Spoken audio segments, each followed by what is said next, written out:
ఊళ్ళో పోవాలి, ఏదో ఉప్పు కాని 9 తేవాలి, పొయ్యి మీద కుండ పెట్టుకుని తినాలి. ఇక అది కూడా లేదు. ఇప్పుడు కూళ్ళు కూడా సరిగా పిలుస్తలేదు, జీతాన్ని కూడా పిలుస్తలేరు.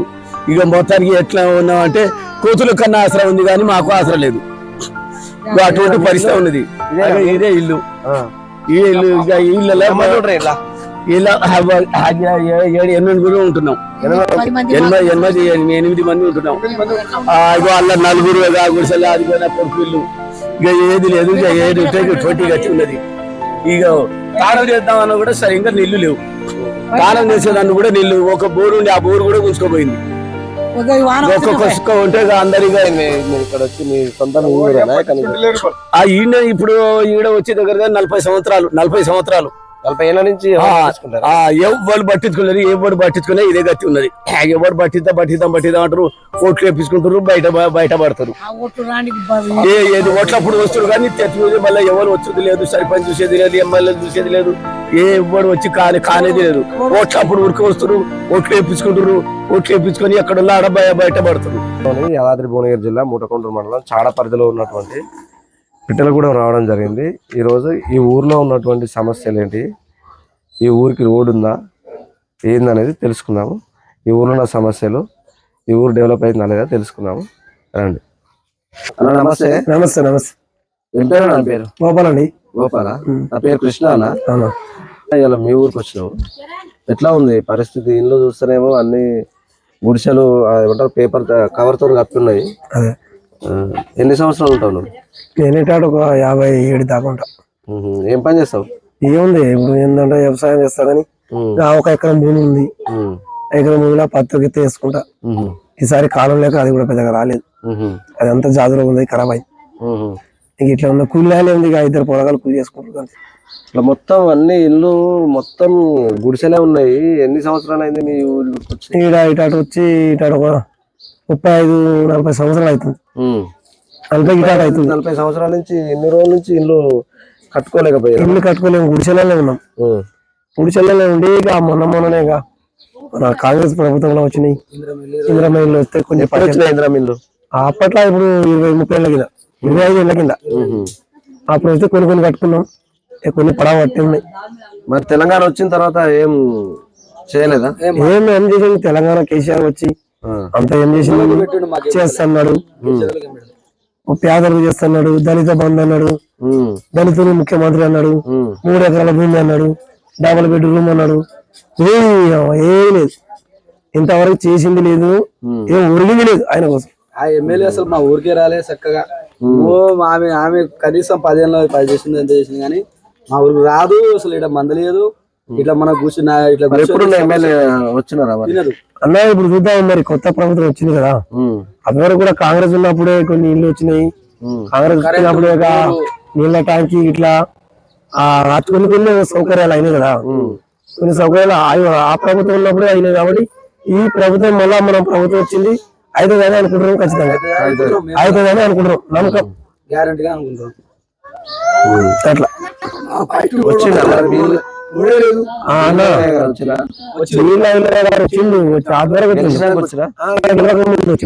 తెలిసినాక రాలే. ఇంకా మేమే 2 సార్లు పోయినాం, 2 సార్లు ఆయన దృష్టి తీసుకుపోయినాం. సరే మళ్ళాసారి పోదాం ఆయన దగ్గర. ఒకసారి నమ్మకం ఉంది, నమ్మకం ఉన్నది, మన దగ్గర పోతూనే ఉందాం. 6 నెలలు ఒకసారా, 4 ఏడాది ఒకసారి పోతూనే ఉండాలి, ఆయన మీద వేస్తూనే ఉందాం అని అనుకుంటున్నాం. ఊరికి రోడ్ ఎట్టుకెళ్ళింది? రోడ్ ఏముందన్న, మన చాలా కెళ్ళి కొద్దిగా ఉన్నది. అదరకు మన ఎమ్మెల్యే ఆన్లైన్ ఇచ్చింది కదా, 2,30,00,000 కానీ ఆన్లైన్ ఇచ్చింది, అందరు చూసారు. ఇక వాళ్ళు చదువు చూసారు, ఇక వాళ్ళు అధికారం రాలేదు, మరి ఆడికి ఆగిపోయా. వస్తే చేసిన మరి ఆన్లైన్ వచ్చింది. అయితే మన కొత్త ప్రభుత్వం చేయాలి కదా అన్న, పెళ్లిలు కానీ ఉన్నాయి, మహిళా పెళ్లిలు ఉన్నాయి, చేస్తాడని అనుకుంటున్నాం. చేస్తాడు వెనక ఆడతాడా చూద్దాం. నిన్నమనే కదా కొత్త 9 ఏళ్ళు చూద్దాం. ఇప్పటికే తొందరపడితే అవుతారు. అయినా ఇంత పేద మొక్కలు ఉండి కూడా, ఇంత పేద బతుకుండి కూడా తొందరపడతాను మేము. ఏదో కూలి చేసుకుని బతున్నాం చేస్తారు అన్న కాడికి ఇవాళ చేస్తారు రేపు చేస్తారు అన్న కాడికి వస్తున్నాం ఇట్లే ఉంటున్నాం. మళ్ళా ఇవాళ చేస్తారా ఈ ప్రభుత్వం కూడా ఏం చేస్తా చూద్దాం, వెయిట్ చేద్దాం, అంత వెయిట్ చేయాలి. ఏం చదువుకున్నావు? ఏం చదువుకున్నావు? 4వ తరగతి చదువుకున్నాం అంతే. అంతేనా? మరి మీ పిల్లలకు స్కూల్ అది ఉందా ఇక్కడ? ఏముందన్న ఇప్పుడు స్కూల్ ఉంది ఇక్కడ, కానీ ఆ టీచర్స్ అలాగుండా ఎప్పుడో వస్తాడు 2 గంటలకు 3 గంటలు చెప్తాడు వెళ్ళిపోతాడు. పిల్లలకు మంచి స్టడీ లేదు ఇక్కడ, మంచిగా లేదు. ఏ క్లాస్ వరకు ఉందిరా? 5 దాకా ఉంది, అంతవరకు 2 ఉండే. ఇప్పుడు ఎండి ఆఫీస్ ఎంఆర్ ఆఫీస్ తిరిగినాం, ఆత్మూరు తిరిగి 5 తరగతి చూపించినాం. కానీ ఇక్కడ చెప్పేటప్పుడు గ్యారెంటీ లేరు. చదువుపిల్ల నుంచి ఒకటి వస్తాడు 2 గంటలు చెప్తాడు ఆయన అడే పోతాడు. మళ్ళా వస్తుంది భువనగిరి నుంచి 2-3 గంటలు చెప్తాది. సాయంత్రం దాకా ఉండరు వాళ్ళు? ఉండరు, 3 గంటలకి వెళ్ళిపోతారు. 3 గంటలకే వెళ్ళిపోతారా? మరి చెప్పలేదా ఎవరికి? చెప్పినా నేను అది వరకు మస్తు చెప్పినా కానీ చెప్తున్నాం ఆ పని ఉంది ఈ పని అని తప్పిస్తారు. రోజు ఉండదు పని, ఎప్పుడో ఒకసారి. ఏమో మరి అలాగే గారు చదివిస్తలేరు పోరగాలు, ఇలా డెవలప్ గారు ఇలా ఆ దృష్టిలో చూసుకున్నా. ఎన్ని ఓట్లు ఉంటాయి ఇక్కడ?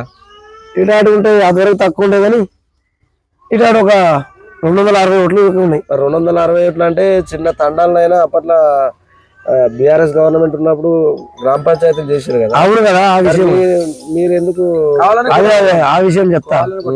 అయితే అప్పుడు చిన్న చిన్న తండాలకైనా వాగడ్డ ఉన్నా, బాటలు సరిగా లేకున్నా, పెద్ద ఏమైనా బాటల సమస్యలు ఉన్నా చిన్న చిన్న తండాలు కూడా గ్రామ పంచాయతీ చేస్తారని చెప్పిండు.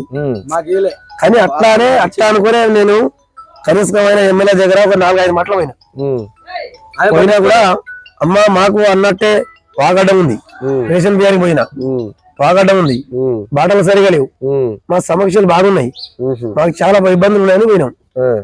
పోయి ఎంత 2-3 సార్లు తిరిగినా సరే అన్నది అంతవరకు అది అక్కడ మేము ఇక్కడ సరే అన్నది ఇంకా కాలే మాది గ్రామ పంచాయతీ.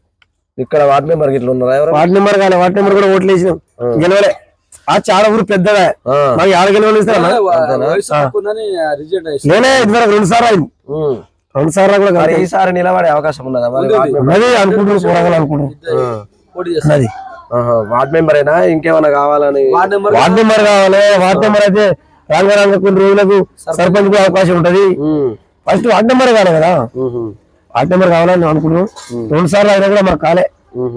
ఇక చాలా ఊరు పెద్దది, ఎటో నుంచి మాకు ఇక కాకుండా సభ్యులు కాకుండా ఇక నా జనాభా పెరగాలి. జనాభా పెరగదని అలకట్ పని అనుకుని అదే అర్థం చేసుకుని జనాభా పెరగాలి. ఎన్ని ఓట్లే అవకాశం ఉందా? ఇప్పుడు 300 చేరినాయి, ఇంకా 200 అంటే ఒక 10 సంవత్సరాలు పడుతుండొచ్చు. 2 వార్డులు ఉంటాయా? 2 వార్డులు ఉంటాయి. 3 వార్డులు ఉంటాయి. ఈడ 3 వార్డులు 3 వార్డులు ఉంటాయి. 3 వార్డుల కింద ఉందా? మరి వార్డు మెంబర్లు రాలేదా? ఎక్కడ కూడా రాలే వార్డు నెంబర్. ఉప సర్పంచ్ పోటీ ఉండదు, వార్డు మెంబర్ పోటీ చేస్తే ఫస్ట్ వార్డు నెంబర్ అయితేనే ఉప సర్పంచ్ కి సర్పంచ్ కి అవకాశం. అవును, నువ్వు ఫస్ట్ వార్డు నెంబర్ కానీ ఎవరిస్తున్నావు మనకు అది వస్తుంది కదా అట్లా. అంటే రోడ్డు లేక మాకు పిల్లలు కూడా చదువు ఖరాబ్ అవుతుంది. ఎడ్యుకేషన్ అనేది మా పిల్లలు కూడా మా పిల్లల చదువుకు లేదు. ఇప్పుడు ఏంటంటే రోడ్లు చక్కగా బస్సులు రావు, ఆటోలు ఒక ఆటోలు తప్ప ఏం పోవు. ఇప్పుడు ఈ ఆటోలలో మాకు గ్యారెంటీ లేదు. చిన్న పిల్లలు బైక్ ఇలాంటి ఆ బాధలో పిల్లలు చదివిస్తారు. చాలా వరకు పిల్లలు రోడ్డు మాకు పడితే మాకు ఏంటంటే రోడ్డు పడితే పిల్లలు చదువుకుంటారు, మా ఊరు మంచిగా డెవలప్ అవుతుంది మేము అనుకుంటున్నాం. కానీ మాకు ఏంటంటే అసలు మాకు రోడే లేదు, ఎట్లా చదువుకుంటారు పిల్లలు? ఆడ పోని రానికి మొత్తం కయ్యలే ఉన్నాయి. ఎట్లున్నా రోడ్డు చూసినా కన్నా మా రోడ్ ఎట్లున్నాయి అంత ఘోరంగా లేవు. అలాంటి రోడ్లలో మా పిల్లలు ఏడ చదువుకుంటారు? ఇప్పుడు మేము పేదలు ఎట్లా స్కూల్ మళ్ళా ఈ స్కూల్ సార్ మంచిగా లేడు, స్టడీ మంచిగా చెప్తలేడు. మేము 2-3 సార్లు ప్రయత్నం చేసినాం, చెప్పని కూడా ప్రయత్నం చేసినాం. కానీ ఆయన నా నుంచి ఇంతే, ఆయనకి 3 గంటల వరకే ఉంటాడు, వెళ్ళిపోతాడు. మళ్ళీ మధ్యాహ్నం కూడా పండుకుంటాడు. చక్కగా పిల్లలు చదువు చెప్పాడు. నేను 2-3 సార్లు పోయి వార్నింగ్ ఇచ్చిన, ఏంది నువ్వు ఇట్లా చేస్తున్నావు? ఇప్పటికే వెనుకబడి ఉన్న కులాలు మా తండాలు, ఇప్పటికే మాకు చదువు లేక ఓడి జాబు లేక మేము బాధపడుతున్నాం. మేము ఇంత కష్టపడి పిల్లలు చదివిస్తున్నాం, మీరు ఏంది సార్ అంటే లే చదివిస్తున్నాం, మీ పిల్లలు మంచి చదువుతారు అన్నాడు. నువ్వు చదివిస్తే పిల్లలు ఎందుకు చదవరు? పిల్లలు 3-4-5 ఏళ్ళ పిల్లలు ఎందుకు చదువుకోరా? మేము మా ఊరంతా మంచిగా డెవలప్ అవుతుంది, మా పిల్లలు కూడా అంత లోతు పడిపోతుంది. మాకు రోడ్ అయితే మా పిల్లలు స్కూల్ పోతారు వస్తుందని మా బాధ. రోడ్ కావాలి, ఇల్లు కావాలి. ఫస్ట్ ఆ గుడిశాల 2-3 పిల్లలు చచ్చిపోయారు ఇల్లు లేక. అవును, మొన్న మా పెద్దన్న బిడ్డనే ఎట్లా చనిపోయారు మరి? పాము గారి చచ్చిపోయింది. పాము గారు వాళ్ళ అమ్మ పండుకుంది, నైట్ పాము చంపినాం, వచ్చి కరిచింది, అప్పుడే రక్త పంజర కాగి రక్తం కాకుండా చచ్చిపోయింది. మా అన్న బిడ్డ కూడా చచ్చిపోయింది, ఊళ్ళో ఇద్దరు కూడా చచ్చిపోయారు పాములు కలిసి. కాదు గుడిసెలు చెక్ చేసుకో, డౌట్ ఉంటే ఆ గుడిసెలలో కలిసి మొత్తం మన ఎలక పొక్కలు పెడతాయి కదా, అల్ల నుంచి పాములు వచ్చి పిల్లల్ని చంపేస్తున్నాయి. కొట్లాడినామన్నా, మేము మస్తు కొట్లాడినామని